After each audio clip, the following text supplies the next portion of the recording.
Hey, what's up, everyone? Will here. I am back with another interview. This time I got to hang out with Sandy Ritvin. She's actually an account executive here at Guardz. I thought it would be great for us to get to know her.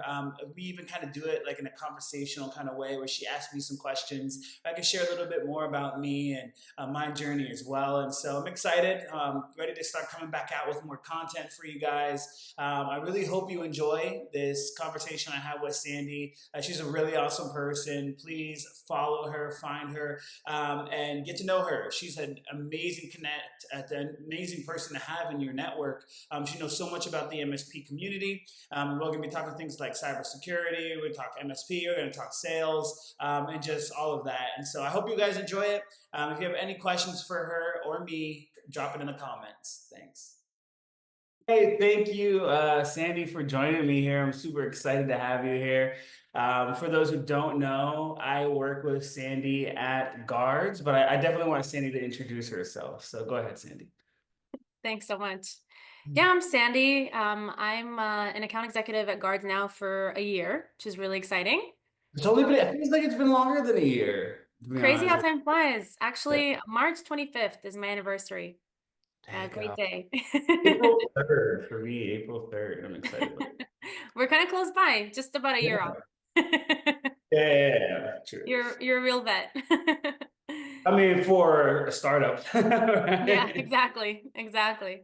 Yeah. Um, So tell us a little bit about, how long have you been in AE for? What kind of a little bit about your background as an AE? And for those who don't know what an AE is, an account executive, usually one that sells or pre-sales. I'm sorry, pre-sales wouldn't be the right word, right? It's somebody that sales engineers a deal because in some places you have a closer, some places you don't. But yeah, an account executive owns a deal, sells a product. That's what we do. So for those that don't know what an AE is, sorry. and most importantly, what we do is we ensure that we consult our prospects into whether or not this is the right direction for them. I've been in software sales and cybersecurity for about 3 years now. I have done different roles from account management, solution specialist, account executive now. And before that, of course, I've done different types of sales, all the way from the booths in the middle of the mall back when I was younger, to all different types of things and my own projects that I've done. I also have an MSIS in cybersecurity, which is part of the reason why I really love the industry that we're in specifically. But I do have that bug for sales, so I found that the best way to really use both of those worlds of mine is to marry them in cybersecurity software sales. So I actually know you. I work with you, and like getting to work with you, I know, like I see the way that you merge the two because of how hands-on you are with our product team, and just like your ability to help the product and sales team have a good symbiotic relationship where we're helping each other, and obviously we sell the dream and they got to back it up, right? And so I've noticed that with you, with the way that you work. So that's pretty cool. I think at the end of the day, what we're doing is we're building a partnership. It's a partnership throughout, whether it's on our end with our team on the inside, whether it's us and our prospects and figuring out whether this is for them, and then actually setting them up for success in the step-by-step process of actually moving them over and making sure that they're happy as they stay on. So Mhm. I think that's why having both of those understandings, the consultative, of course, but also just the deep technical.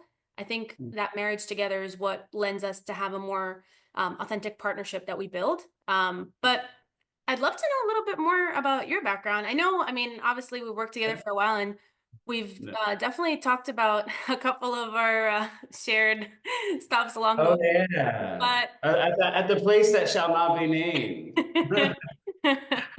Oh man. yeah, I'd love to. I'm sure others would also like to know a little bit more about your background. Okay. Yeah, I mean, just like you, I've been selling my whole life, it feels like. I sold TV Guide magazine to old ladies over the Wow. phone when I was 15 years old. And those were some of my favorite sales, believe it or not, because what do you think a senior old lady is doing at around 2 o'clock p.m. in the afternoon on a Monday through Friday. What do you think they're doing? They're It on their sounds couch like waiting for somebody to call. enjoying an afternoon conversation with someone as charming Yeah. as you. Yeah, so I had some amazing conversations and relationships that I built, and at 15, selling TV guide that taught me how to nourish a sales relationship with someone, not just be transactional, right? Which we talk about. But yeah, I've been in cybersecurity now. I would have to say 5 years. Started in 2020. Yeah, man, I moved over from hospitality world. I was selling cruises, and I got in at Kaseya. Worked which is where we kind of like were at the same. We never really crossed paths though, but we were kind of parallel, perpendicular, whatever the word is there We on were our. meant to work together at Guards. Yeah, there it goes, right? And so, but I think I learned so much at Kaseya. They teach you a lot, about sales process and KPIs, and being on top of things. And I being here at Guards has probably been this has been the best experience that I've had of any sales organization since I've been, in sales. And I've worked with DirecTV, I've worked with, Norwegian Cruise Line, I've worked with obviously Kaseya, I've worked with big name people selling, and this little startup from Israel has probably been the best experience that I've ever had so far. So I have to say that, I've also had, different experiences, in the industry with Kaseya, but also in the past in other roles where I've done, whether it was direct sales in person or whether even in healthcare recruitment for a while, which is kind of a well, sale too. I think the really unique thing about Guards, and one of the reasons why I absolutely love where I get to spend and invest my energy every day. It's the fact that every single person feels like they were picked out with like a fine comb to make sure that they really fit the culture. And our culture is we win together. It's we grow together. It's we learn together. It's all right. Something needs a little help from here and there. No problem. We'll get whoever needs to get involved, and we're going to figure this out together, and we're going to do it now. And I think that is, for me, one of the main reasons why I love it so much, because it's a partnership throughout, and I keep bringing that back, but it's a partnership throughout, and I think that's where you really see the partnership. It's when you need something and how that's handled. I think that's what would really. you say is one personal skill that Guards is been bringing out of you that is, I think resourcefulness. I think I've always been resourceful throughout my career and in my personal life. I am definitely the girl who can get you whatever you need. But I think when it comes down to starting out at Guards, when I started out really a year ago, I think I came from the mindset of, yeah, everything's already, there's already a rule book for this and there's already a rule book for that. And I was kind of used to being in a place of, oh, I'm just going to just read this stuff, figure it out, and go from there because somebody's already done it. The cool thing, though, that I learned was that although we had, we had direction and we had obviously the rules and the idea of what is being done up until that point, nobody said you have to follow the rules and that's it. There was an Mhm. opportunity to make change and to do something better and to create something new and to improve. And I think that's the really cool thing, at least that I learned. What about you? Honestly, that is the beautiful thing about being at a startup, especially a startup like Guards, where you have leadership and management who's like, hey, everybody brings something to the table. And like, yes, there is, we have our SOP and the way that we like things to get done, but there is nothing set specifically in stone. It's like, feel free to, bring your flavor to the mix and let's see how we can accomplish this task or this goal together, right? That's what I love about being at Guards and specifically a startup. For me, I would say honestly, it's pulled out so much more of that taking initiative, where it's like, hey, like not waiting for somebody to kind of give direction, but for me, trying to understand the goals around the team. and around not just the team but the company, and say, hey, how can I be a participator, and like how can I drive something? How can I be an owner of something without waiting for someone to like, William, why don't you go do this or go try this, or like how can I be like, hey, I see a problem, like I'm gonna say something, I'm gonna be the one to solve it. Like that's kind of been, I think, the skill that Guards is honing in me. Yeah, 100%. I think it's so cool when you're developing, in my eyes at least, it's professional development, but it's also personal development. Mhm. This actually brings to my mind, something I think is also, really interesting outside of your professional day to day. What type of skills do you think that, you have, or skills or hobbies maybe that make you better at sales? I know this is probably a left field, but I just started gardening. Okay. And so, yeah, I just started gardening. Shout out Nicholas on our team. He's the real gardener, not me. But I am learning how to grow fruits and vegetables. And there is such a psychological aspect to gardening that like I don't really is not in my culture. I'm not in my personality, which is patience. I'm the type of person where I'm like, okay, I hear you. I put the plant in the dirt. I put some fertilizer in there. I've watered it. It's been 2 days of sunlight. Where's my little sprout? What's it doing? Like that's kind of like, and I'm learning to I had, I had some strawberries and I think I may have overwatered them. Trying to urge along that growing process on my own, and so I'm just learning. I'm taking. I think there is such a translation to sales when it comes to patience and doing things in order. And so I'm learning so much. Just how to use that as an interpersonal skill now. Patience. How about you, Sandy? What's something that you're working on? A hobby, a thing that is helping you in your sales career right now? Well, number one, once you figure that out, you're gonna have to teach me because I need to learn patience too. For me, I think my skill is definitely improvisational theater. For those that don't know, it's theater that is really based on the premise of yes and. It's I com might, I might at the end of this loop in a video of you doing karaoke. So if you guys stay to the end, she's not lying. I might have some video evidence of her doing karaoke. So go ahead, Sam. available for weddings and bar mitzvahs and anything else you guys need. Hey, um, hostess. many talents. Yep. Yeah, improvisational comedy, improvisational theater overall, it's based on the premise of yes and. It's an opportunity to just go with the flow, be in the moment 100%. It's a skill that you have to listen actively for. You have to think on your feet. You also want to make sure that at the end of the day, everybody wins and everybody looks good at the end of that interaction. And I think that sometimes, in life, and also when you're in sales and you're working deals and there's an unexpected curveball, the most important thing is number one, to think quickly, try to figure out the best outcome, and keep humor.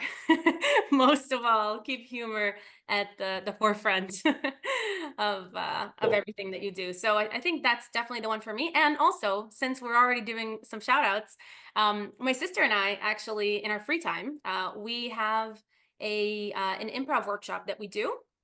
We do them usually around the Miami area, but we do them online too sometimes. It's called Confidence Improv. It's actually play on words. Ken is yes in Hebrew, and confidence. So a little bit of fun stuff that we do on the side as our little sister bonding time and hobby. Yeah, drop that in the. We'll add that to the comments so people can go and look to see where to go to get more information on that. That's really cool. Oh, that's awesome. So how did you like? What was it that made you realize like cybersecurity sales, MSP sales, kind of was like the field for you? Like, was where you kind of found your home? What was it? Was there a specific moment? Was it like maybe just something you learned or discovered? What was?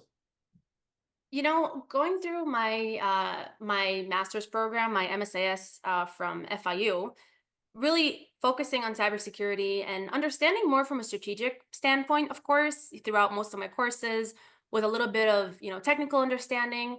I think what I really felt a calling to, and what I really saw as the opportunity, was that I realized just how important cybersecurity was in today's world.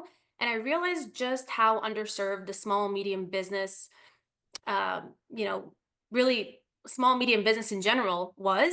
And when I saw and I learned through some opportunities and networking that there was this thing, managed service providers were capturing some of these opportunities, of course, but there was more to do. There was more work to be done. And overall, there were solutions that didn't really fit necessarily the small, medium business needs.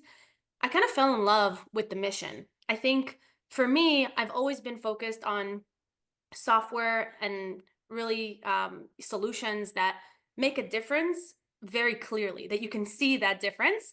And I think that's the aha moment for me. After learning more on the technical side, where these issues are, and understanding that in the market, there were just so many people that, knowing the facts are out there, just said, hey, whatever, cool. It's not going to happen to me, right?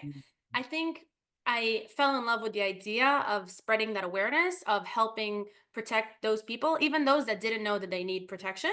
So I think that's really kind of what drives me and what clicked for me when it comes down, to specifically software sales, but in cybersecurity, of course. But what about you? Cool. I hear that. For me, it happened at Kaseya. I had never heard of MSPs prior to Kaseya. I was coming from selling cruises, 7 day Alaska, like that was the thing. But now I'm talking, and meeting these gentlemen for an account review, and I'm building and prepping for this account review, and my manager is telling me like, "Hey man, like go and figure out what products they're using, go figure out what this MSP's pain points are, and obviously take their pain points and figure out where we can plug in a solution that we have to sell them." Right? I'm like, okay, this is a sales technique. I understand it, right? I go into this account review and I get to meeting these people and I get to talking with them, and then like really just expounding on some pain points they're having and being like, actually, like, hey, I have a solution for you that might work. And like handing them a solution, like genuinely being like, hey, like, here's a solution. We can test this out. Let's see if maybe this could be a good fit for you. And then like months later, watching them adopt that product and then have success real time. Helped me like fall in love with the MSP world and the MSP process. Like, I think it's a great group. I think it's a small world. It's big, but it's small. I think a lot of people know each other. And I feel like there's just like a connection that everybody has, and like you said, it's like this. It's the ability to be able to educate and provide something that has value. And I think we do that with the MSPs. I really do. I truly do, and I feel like I get to see that value of them having success in their business. Not just that, but at the same time, see them secure and protect a small business, right? So it's like a twofold. You get best of both worlds. That actually brings up in my mind. Obviously, you've had a lot of experience, for the last couple of years at least, speaking to MSPs and kind of watching what works and what doesn't. If you had an opportunity to give a piece of advice to an MSP that's just starting out, what would it be? If I had to give a piece of advice to an MSP that is just starting out, it would be don't focus so much on just solutions and vendors. Try to also build a sales organization. You have to have go to market. It's not just, tools and then having a client, hoping that you have a client, or getting word of mouth of a referral and trying to tell this person what they should buy. Like, most of the business owners are not salespeople. I always say hire someone who does sales. If you're the technical guy, if you're the guy that knows how to, all the tools work, you understand all the threats in cybersecurity, you need to go hire someone that understands sales. Like, and I feel like I see all too many times, I see a couple technical guys getting together and they understand all, they bring on all these good tools, and then when it's time to like get the cart rolling down the hill, they don't know where to begin. And that's the problem I see a lot with emerging MSPs. What about you? You actually like are building an emerging MSP community like at Guardz, which is super cool. For those like who don't know what an emerging MSP is, we say like emerging MSP is an MSP with about 50 user employees that they're managing or less at Guardz. And so you're actually building out an entire community for the Guardz emerging MSPs. How's that going? Can you tell us a little bit about that? Can you tell us like if you could give advice too, what would that be? Yeah, of course. I'm very passionate about this. Yeah, we're building a community that will be launched sometime within Q2 of 2025, and I'm really excited. Actually, if anybody's interested, please feel free to reach out to me, and I'll get you some early access. It's just an opportunity to not just build connections. I've been doing webinars actually for emerging MSPs for the last little while, just sharing some of the insights, a little bit of the best ways to take advantage of Guardz when you're kind of starting out, and just sharing general, kind of best practices when getting on. And what I realized throughout doing those webinars, 5, 7 guys show up, and sometimes it's a webinar full of 15, 16, and even more. And what I realized was that it wasn't just questions for me. It was also the people on the call connecting with each other and saying, "Hey, let's stay in touch. Hey, let's get in touch after this. Let's have a chat." And I realized there was such a power in this opportunity. I think there's a lot of peer groups for very successful MSPs. There are a lot of peer groups that have essentially an entry point that you have to, hit that mark and hit that ARR to be able to be a part of. And I think that when it comes down to just starting out, that's when you need the most help. Now, I think, one thing doesn't hurt the other, of course, and there's room for everybody. And that's why we're building this community now, and it's something a bit of a passion project of mine now. So we'll definitely share the information on how to get started with our emerging MSP community, and we're going to do some really cool different types of events that we'll be doing, and webinars, and just an opportunity to really learn from the best. And some of our existing partners and other leaders in the industry will be part of that as well. So it's definitely exciting. Thanks for the I shout got out. a question for you. As I'm watching you, and I'm like, man, like I know you have grown in your career, and you weren't like, I know people just within our LinkedIn communities that are looking for work. They're looking to be an account executive. Like they want to, or they're right now they're just trying to land a sales role, like a SDR role, maybe. What would you say to that person? Like what bit of advice could you give someone that is looking to kind of be where you are now? How does somebody go from, that SDR to an account executive at a startup, that's in charge of so much wonderful things that like you're doing today? Like, how is it possible? Like, what's that advice you would give? I think a lot of it is initiative. It's putting yourself out there. I actually ended up at Guardz. Funny enough, I posted a question on a group. I'm Israeli, and it was one of those Israeli Facebook groups that people just write stuff on all the time. And it was a very active group. And I was just fortunate enough that when I posted about my skills and my experience and what I was looking for, somebody responded. And it just turned out to be a good fit. And here I am today, and I'm really as happy as I ever could be. I think it's really just putting yourself out there, whether it's a Facebook group or whether it's actually just picking up the phone and calling that person, especially if it's a startup. It's really the people that are there are probably at some point part of the decision, and you showing that initiative and actually going out there and giving them a call and trying it out is actually I think a really good show on your effort and what you're going to do. At least that's my advice when it comes down to going and getting it, because at the end of the day, when you're in sales, that's what you're doing. Part of it is selling yourself too, right? And so might as well give yourself the opportunity. What do you think is a good way to go after one of those roles? I think you said it. I think to start, I think someone also has to have a level of humility. I think I ended up having to have a humbleness, approach to being where I'm at today.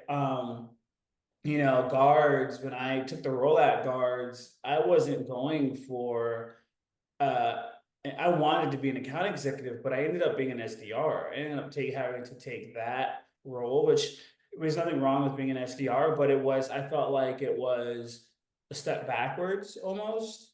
Um, but I had saw the opportunity at Guards and I was willing, and I was able to talk with leadership and say, hey, like set targets, like if I do this for this period and I show you that I can do this, can we get to that next step? Like, can I get to that promotion? So, like, my advice to someone is don't always also take what the opportunity is at face value. Make the most of that opportunity. Negotiate on that opportunity. If you believe in yourself and if you want something to be specific about the role that you're in, and that stuff is all up for negotiation. Don't just look at that like what someone's listing is on LinkedIn and think that's all that there is to it. I would say have a conversation, let your request, let what you want be made known, and then also to be humble enough to say, okay, like for a period of time, I'm willing to do it your way, or to show you that I'm able or capable of it,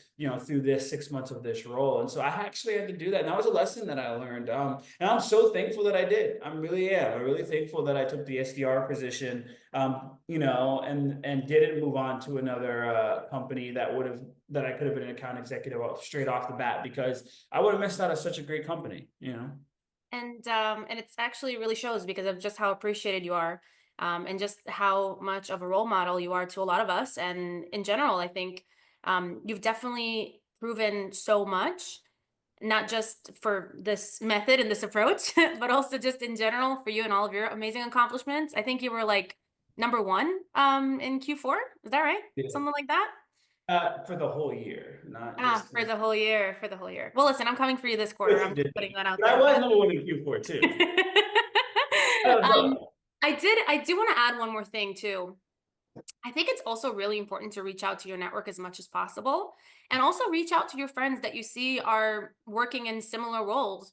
Because even though I might not have a role in the organization that I'm working in specifically to recommend you for, I'm getting messages all the time on LinkedIn from different recruiters that are looking to hire me. I'm really happy where I'm at, and I say no thank you. But if I have a message from one of my colleagues that is in search and is looking, I'll definitely send your profile right straight to them.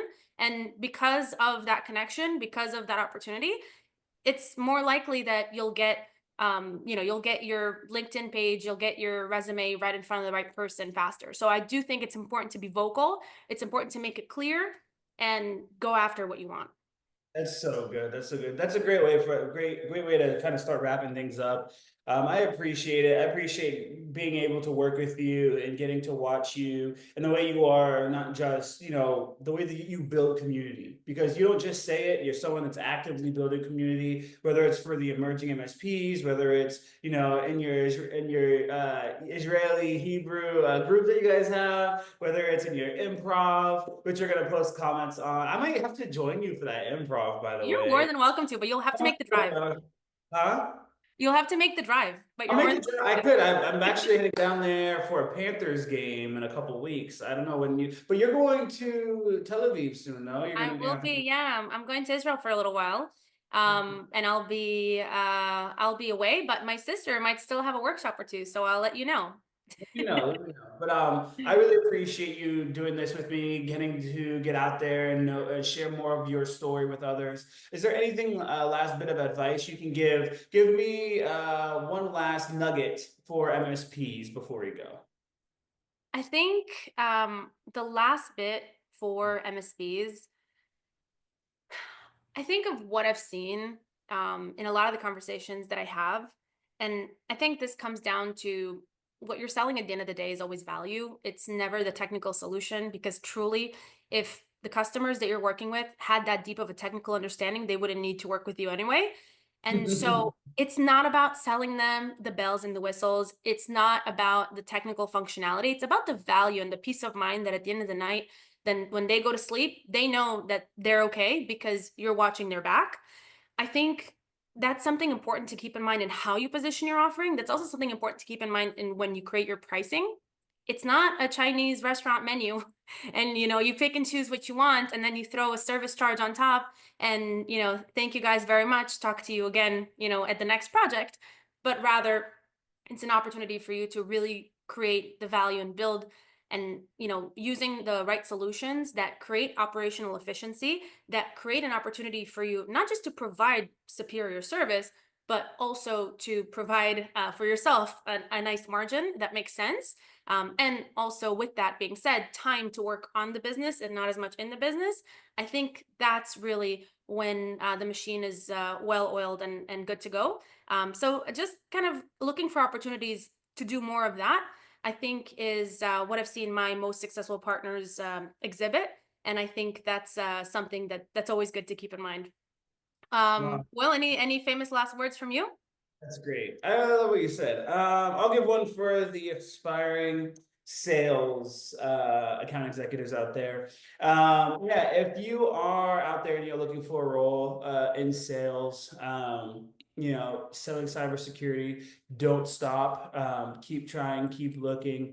Remember, I said before to have a level of humility. If you have to take a role just to get in the door somewhere that might pay a little less than what you wanted, or the scope of the work might be a little different than what you were anticipating. Just make sure to set expectation, with reviews on your performance reviews. I think if I had to say one last thing, it would be to just keep believing, keep hopeful, bring good energy. When you have good energy, other people feed off of that. And I don't want to be all in the pseudoscience and say you manifest what you want and this and that, but people like being around positive energy, and so I just if all else fails, be positive. Amen to that. Amen to that. All right. All right. Well, thank you so much, Sandy, for your time. Thank you, everybody, for who joined us and got to listen to getting to know us a little more. Maybe we'll do some more of these again soon. All right. Thanks, everybody. Thank you.